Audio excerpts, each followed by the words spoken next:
इनकी गोपाल की छत पे है। हेलो। हेलो। हाँ भाई बउआ भैया कर रहे थे फोन हमें लग रहा अपना ले गए कि नहीं ले गए। प्रभात की छत पे है। सुनो ये हाँ तुम कहाँ हो? उनके पति भी बैठे तभी तो हम आंटी से बैठे थे। हाँ हाँ वही है। ठीक है वही कर रहे थे फोन। ठीक है वो कहाँ पर? वो प्रभात और इनकी गोपाल की छत पे है। ठीक। हेलो। हेलो। हाँ भाई बउआ भैया कर रहे थे फोन हमें लग रहा अपना ले गए कि नहीं ले गए। प्रभात की छत पे है। सुनो ये हाँ तुम कहाँ हो? उनके पति भी बैठे तभी तो हम आंटी से बैठे थे। हाँ हाँ वही है। ठीक है वही कर रहे थे फोन। ठीक है वो कहाँ पर? वो प्रभात और इनकी गोपाल की छत पे है। ठीक। हेलो। हेलो।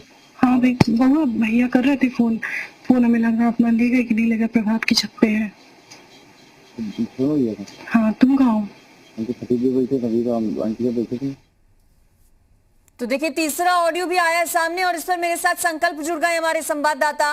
संकल्प, शशिकांत की पत्नी मनु का तीसरा ऑडियो जिसमें दो नामों का जिक्र प्रभात और एक और नाम का जिक्र गोपाल वो कर रही है। ये दो लोग कौन हैं?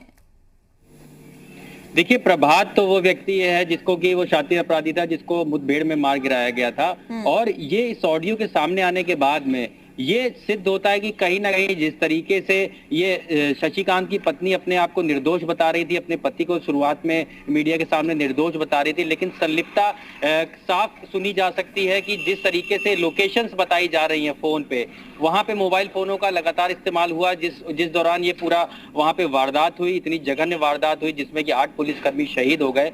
उस दौरान किस तरीके से इस महिला ने अपना रोल वहां पे निभाया है, बदमाशों की मदद की है, कहीं ना कहीं इस ऑडियो में सुना जा सकता है। अब किसकी लोकेशन बताई जा रही है ये अभी जांच का विषय बना हुआ है, लेकिन कहीं ना कहीं एक दूसरे की लोकेशन शेयर करना, उसके विषय में जानकारी देना, एक दूसरे को फोन करना, ये इनके द्वारा, मनु के द्वारा वहां पे ये काम किया गया। ये जिस ऑडियो से साफ जाहिर होता है और साफ तौर पर यह भी जाहिर होता है कि पिछले दो ऑडियोस अगर हमने जो सुनाए अपने दर्शकों को, तो कहीं ना कहीं कितने शातिराना तरीके से बात को घुमाना और मीडिया के सामने जो है अपने आप को और अपने पति को निर्दोष बताना। लेकिन ये ऑडियो बता रहे हैं कि किस तरीके से ये लोकेशंस बताई जा रही हैं वहां पे। और सूत्रों के हवाले से पहले भी ये लगातार खबरें आ रही थी कि जो आसपास के घरों की महिलाएं थी, लगातार पुलिसकर्मी उनसे मदद मांग रहे थे, उनके घर के बाहर घायल पड़े हुए थे, लेकिन उन पुलिसकर्मियों की मदद करने के बजाय इन लोगों ने बदमाशों को उनकी लोकेशंस बताई।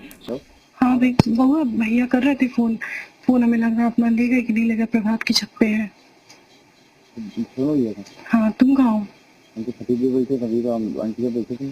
हाँ हाँ वही है। ठीक है वही कर रहे थे फोन। ठीक है वो कहाँ पर? वो प्रभात और इनकी गोपाल की छत पे है। ठीक। हेलो। हेलो। हाँ भाई बउआ भैया कर रहे थे फोन हमें लग रहा अपना ले गए कि नहीं ले गए। प्रभात की छत पे है। सुनो ये हाँ तुम कहाँ हो? उनके पति भी बैठे तभी तो हम आंटी से बैठे थे। हाँ हाँ वही है। ठीक है वही कर रहे थे फोन। ठीक है वो कहाँ पर? वो प्रभात और इनकी गोपाल की छत पे है। ठीक। हेलो। हेलो। हाँ भाई बउआ भैया कर रहे थे फोन हमें लग रहा अपना ले गए कि नहीं ले गए। प्रभात की छत पे है। सुनो ये हाँ तुम कहाँ हो? उनके पति भी बैठे तभी तो हम आंटी से बैठे थे। हाँ हाँ वही है। ठीक है वही कर रहे थे फोन। ठीक है वो कहाँ पर? वो प्रभात और इनकी गोपाल की छत पे है। देखिए ऑडियो सुनकर जो समझ आ पा रहा है वो ये कि ये वारदात से पहले का ऑडियो है। पहले फोन आया था किसी रिश्तेदार का जिसका नाम बउआ वो कहकर बुला रही है और बता रही है कि वो कहां पर है। संकल्प इस पर जुड़े हमारे साथ। आपका शुक्रिया संकल्प जानकारी इस पर देने के लिए।